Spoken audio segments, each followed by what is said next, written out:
Vetivety kely dia misasaka ny herinandro alarobia sahady androany. Ampifaliana foana no anoloranay ny mety ho toetry ny andro antsika rehetra mpanaraka ny Meteo Madagasikara. Raha ny sara azo avy amin'ny zana-bolana dia mbola aly izay antonony hatrany no mandravitra ny toetry ny andro.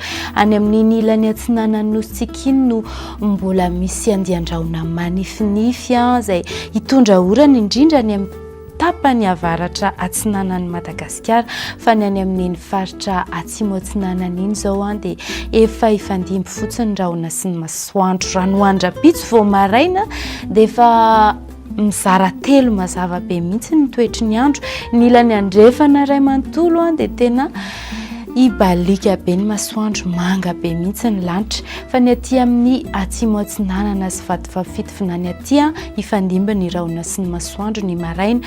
Anorana ny aty amin'ny faritra Sava, Analanjirofo ary ny faritra Ivadivavy Fitonany.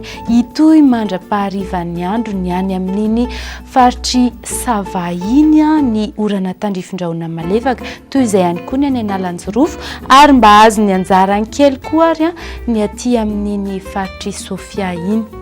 Ny sisan'izay ny aty amorontsiraka atsinanana dia saika ho malomaloka ny andro dia ho malomaloka kely ihany koa ny any Amelaka ihany fa ankoatr'izay dia itoy ibalika ny masoandro. Raha ny vinavina ho an'ny maripana dia 20 degré Celsius ny ambany indrindra, efa nahitana fisondrotana izay raha oharina amin'ny anio, ary ny vinavina ho an'ny ambony indrindra 2.30 degré Celsius any Mahajanga any. Ny eto amin'ny faritry ny afovoantany dia tsapa mihitsy izay fisondrotana izay satria manodidina ny 4.20 hatramin'ny 9.20 degré Celsius ny vinavina ho an'ny rapitso. Raha ivoaka ivelan'ny Madagasikara indray ary ianao any amin'ireto tanàna vitsivitsy ireto dia tadidio fa any Paris na Erobiany no anorana tandrifindrahona ny andro.